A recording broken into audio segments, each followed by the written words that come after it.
hide. Give all these riches left behind, a legacy now hard to find. My own son walks the dusty road with dreams that carry heavy load. Utaya wanted silver and gold, but my own son's heart remains bold. My own son, my own son, you'll shine in the darkness, strength you will find. My own son, my own son, stay true.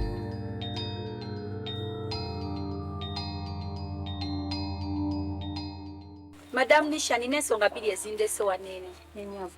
Yesooka kujja bwe nawulidde kufuna kwa Musa kyankubye wala nnyo Nisha. Ate singa mwali mwaŋŋamba Musa yandibadde alabika mu nnaku bbiri, kubanga nina abanene mu gavumenti, nina omunene mu Semwaye asobola okufuna Musa mu nnaku ezo mu nnaku bbiri. Ani nga tubadde twalwawo kitegeera. Kuba ogaayo oyo ayina asotuka ddala ku muntu wa wansi, asotuka kuba yaaye banene ababanda abo bonna bonna bootegeera asobola batuukako n'amufuna mu nnaku lumu oba bbiri. Musa ajja kuba alabise. Kati ze kyenkusaba bweba mbadde tekamu ssente zonna zonna muzireke, Musa agenda kulabika. Just not tutaddemu ssente, tutaddemu amaanyi, naye Musa akyabuze. Musooke mulinde kasita nkitegedde. Poza ensonga endala ey'okubiri ya ttaka lyange Madamu Nisha. Bade njagala mpewo ku byapa by'olina mbyetegereze ndabe ekyokukola. Kati ekituufu Madamu Joana okiraba ankigambe leero oli mukazi munnange, nina ebintu byesobola kukwega. Nyanyawo. Nafuna omwami omu bali bamuyita Nelson. Nelson yo nampa ettaka eryo. Bwe yampa ettaka eryo, by the way for now kati mugenzi kuba yafa. Naye olunaku lwe nakusanga ku ttaka eryo nziza bu flashback emabega nga ndaba waliwo ekitagatta. Naye by'ettaka kati tusooke tubiteeke ebbali, tusooke tukwasagane kino ekya Musa kuba kyo kiri agent, ate nga mwetaaga omwami wange okubanga ndi ku near post. Amazima gali nti bweyogera ku Nelson nsobola okujjukira lwe nagula ettaka eryo ne ndifuna natwala Nelson n'alirambula, era ettaka eryo lyali alimanyiko nti weeriri nti lyange. Naye anyway tudde ku kya Musa. Ba Musa nze ngenda fuba okulaba nga Musa tumufuna. Tomanyi kyoba onkoledde Madamu Joana?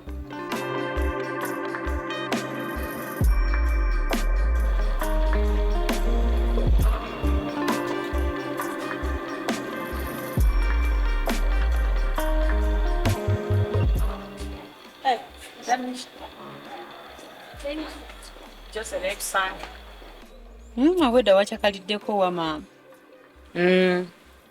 Kirungi omuntu n'avaako ewaka n'afuna ku buweerero naye tewabeereka. Tonyongera stress ya wano kavuyo keereere. Tambuddeko nno ne ŋŋendako ewa Pounds. Okay, ali ati? She's okay. At the same time, she has mixed feelings. At the same time, she's worried. Musa talabika. On the other side, she's also worried. Nti Musa bw'akomawo ate agenda kuddanga ye mukama we. Ati? Mbu balina meeting gye babadde naye. Ne bamugamba yali nnyini company yali asinzaamu shares ennyingi ye mwami omugenzi Kivumbi. Ate omugenzi Kivumbi yali taata wa Musa. Okimanyi bulungi nnyo si yazaala Musa. Ne maama wa Musa yennyini gwe twali tumanyi era si yazaala Musa. Taata wa Musa abiyingirira. Naye ate Musa yakulira mu maka ago. Naye ate omusajja oli alina abaana. Alina abaana. Osanga yalabanga Musa yasobola okubeera omwana. Asobola ebintu bye. Biri ewa Pounds. Mbu. Amayinza days waabwe byempulidde mbu sibikakasa. Anyway, Madam Joana navudde ava wano. Oli ow'ettaka. Va mu ttaka. Era bazze ne bakufubutula mu ttaka. ava wano naye atenze amawulire amalungi gampadde ebyetakoloza nkyabiriko njogedde naye about Musa abadde amanyiko nti Musa yabula simanyi yabimugamba naye angambye ayina omunene we mbu singa twamugambako singa Musa yalabika dda kati kyoba manya ndi mpulira nga ndi musanyufu wadde tannalabika naye at least nfunyeko ku ssuubi so wangambye nti no agenda kwogera n'omwami oyo by the nashalingira n'enamba ya Guy era njogeddeko naye kati mpulira nga ndi mugumu by the way n'eby'ettaka sibyogedde nako naye okimanyi nti obadde mutuufu okuignoringa eby'ettaka kinyinza okubirowoozaako naawe olaba bagambye ayina omunene asobola okuzza Musa naye ate think about it omunene asobola okujja ku ttaka basa kukasika obudde buno njagala Musa okitegeera kuba Musa asobola okuvaamu amataka gonna genjagala kituufu kati mugambye eby'ettaka twala njagala kintu kimu Musa abeere nga ndi wano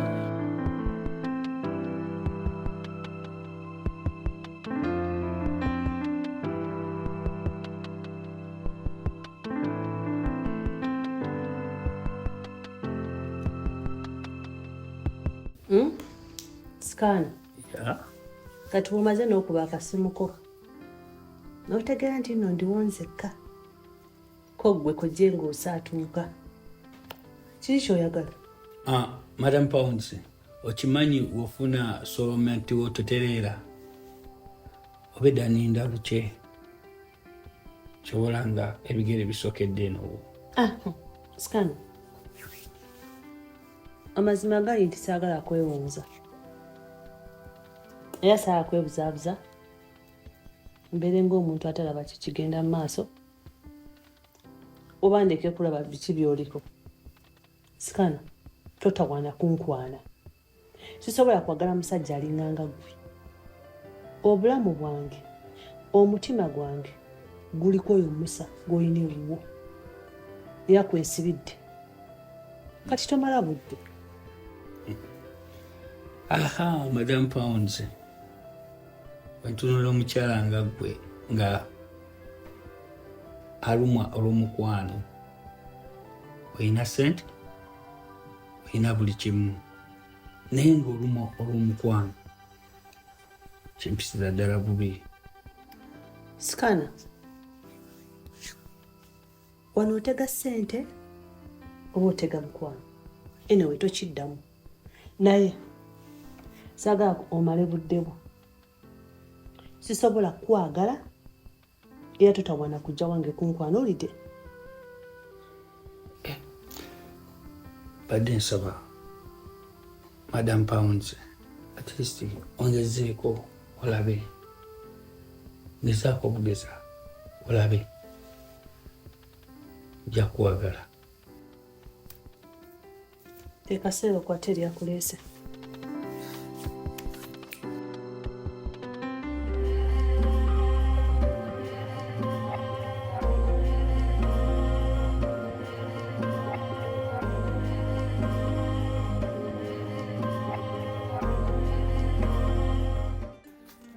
Kino ekyana kireka kitumanyira kino ekikazi tugenda tereero.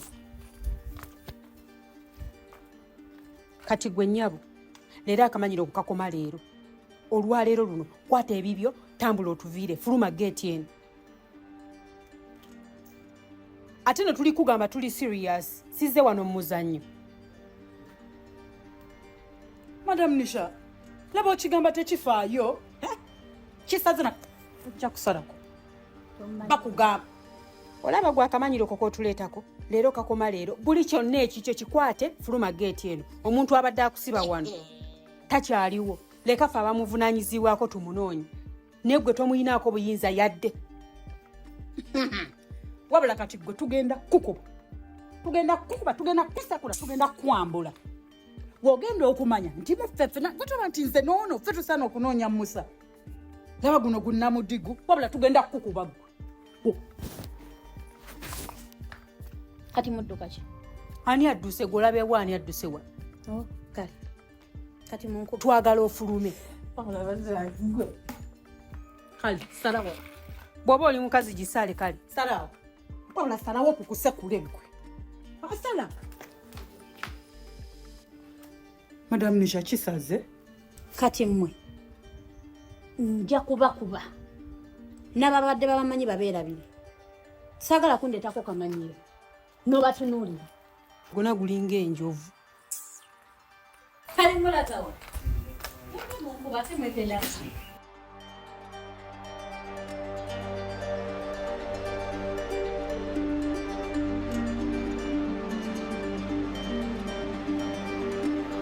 ndowooza ke kaseera omanyi kye tuba tukolayo musamute kubanga sikyamwetaaga sina kyemwetaaza musamute funa wooba omukwata omusuula ng'eyo Musa okumuta tugenda muta naye nze nganze Madam Pounds nkwagala era nja kuwa emirembe nina omukwano tuno netegereze nze omuntu akwagala ebyaddala.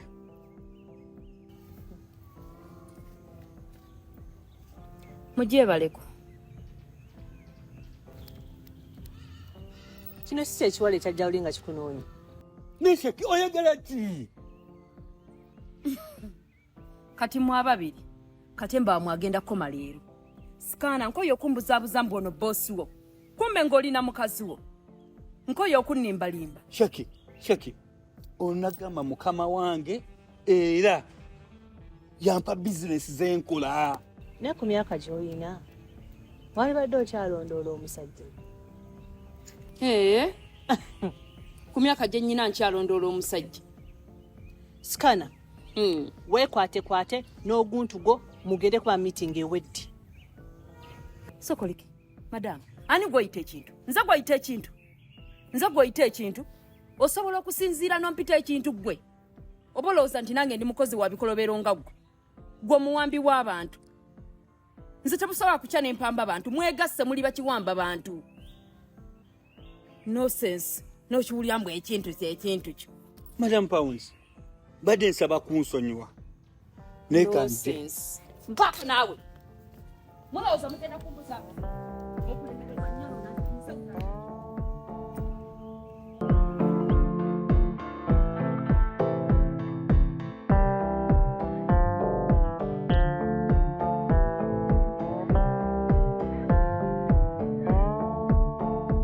Madam Joanna, wanjinya nsanyusa okukulabako. nange nsanyusa okusanga. Webale kujja. Kale mukwano. Webale kansubira amawulire gondeetedde gassanyu gokka kuba gensuubira. Birungi mawulire malungi. Kama mulungi. Omulimu gwe twagutandikako era gugenda mu maaso. Naye waliwo kye bantu be bangamba nkubuuze bw'obanga olinawo omuntu yenna gwe weekengera gw'omanyi nti alina okubagana kukubula kwa Musa okuvaawo kwa Musa n'okuwambibwa byonna byonna nga bw'obimanyi omuntu oyo ogenda kumumbuulira nsobola obatwalira feedback basobole okunoonyereza ku bantu abo. Waali Madam Joanna ali wano wennyini oyagala kyomwagala nga ye oyagala namba ya simu omwagalako nanga muntu kiki kyoyagala? Tetuyinza kwemerera mufuna newabanga si Debbie eka gw'ogamba osotuwa omuntu abantu abalala boyina netwala n'abantu nga bawerako tugenda kola okunoonyereza kwaffe then tusobola okufuna omuntu omutuufu anaabeera nga yeyera naye tujja kumufuna tusobole okubatwala. Kati Madam Joanna olaba musookere ku kino kiddebi kuba kiina kyekimanyize nkiraba. Kale ogenda kumpa ku namba ye y'essimu ebiralo bitulekere. Okay, tewali buzibu. Kale nyabo. Nvaako nawe ojasamira nvaako. Chaki okoze kyaki? Gwe tugenda kufuna sente tulanga tugenda kufuna sente njagala nkitiise nkikange okwakala nga kituwadde sente tegede mayiniga naye nkubuulire ontiisizza nnyo nze naye anyway tugenderamu nze bwentyo zigaako zivaako neŋŋamba kati nina okukikangakanga buse. Madam Joanna banange tomanyi ssanyu lye nnina naye ebyo nga bikyali awo olowooza omwami ono agenda kwetaaga ki? Nkimanyi sente of course alina okuba nga yeetaaga sente naye ki ekituufu kyagenda okwetaaga? Madam Nisha nkimanyi sente zeetaagisa n'ebyo eby'omwami ne ssente bindekere gwe bindekere nze byonna nja bikwasaganya kasita Musa alabika kyekikulu. Kale Madam Joanna nga weebale gwe omanyi by'oli mu kunkolera nze by'oŋŋamba ndaba nga atali serious ku by'oŋŋamba. Oli serious ebintu by'oŋŋamba nyinza kusasula kimazima ddala. Tewali kyosobola kunsasula naye nze nzikiriza kasita onsabira emikisa gyokka. Madam Nisha nze emikisa gijja kummala. Katonda mpa obuwangaza, mpa emikisa, mpa buli kimu kye neetaaga. Banange nkusabira Mukama Katonda, nsaba Mukama Katonda awulire essaala yange, akuwe buli kimu ky'oyagala, akuwe omukisa, akuwe ebirungi byokka. Amiina. Daisy sokojje Waki Madam Nisha? nange Daisy oba bino bitandike ntya okimanyi ono omukyalo omujjukira Bagambye nyinza omwerabira. omujjukira bulungi Mujjukira. leero no taze n'amawulire mabi azze n'amawulire malungi ga Musa. Okimanyi mbuno omukyala agenda tufunira Musa. Agenda kukola ki? Ono yali mubi nabikugambako yali mu kunoonya Musa. Agenda leeta Musa? Musa obudde bwonna ogenda kuddamu omulabako wa. Agenda mukama wange? Yes. Mama nsaba kunsonyiwa. Munange nsonyiwa obutasooka nakubuuzaako. Oba nkole ntya? Ndeete kacaayi. Mbadde nkamula akatunga. Agenda leeta ani? Musa tugenda kuddamu omulabako wa. Mukama wange ngenda kuddamu omufumbire ekyennyanja. Banaye kanguwe buwiga gano obadde ogalaba gano nno gago. Ebyo byosobola. Aya kona.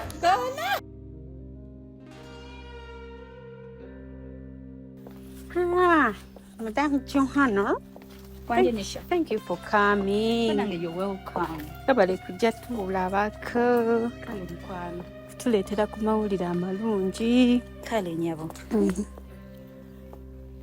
Madam Joan. Wanje. Kubale nnyo kujja kukukyalirako. Kale mukwano. Kubale kujja tulaba. Kale dia. Tusiimye nno. Kale bana. Tamanyi kyatukoledde. Okuva we wayingira mu bintu bino tuyina essuubi. Omanyi okubanga kati we have hope that we're going to see him again. Naye waliwo ekintu ekirala kyenja okusaba otuyambako. Yakiriwo ekyo. Oyo omwami oyo tasobola kutuyambako ku kino ekikazi kiddebi. Tasobola kutuyambako kino ekikazi kifuuse kikavuyo kirina obuzibu. Kikola buli bintu ebitategerekeka wano. Tasobola kituyambako nakifulumya amaka gano nekigenda.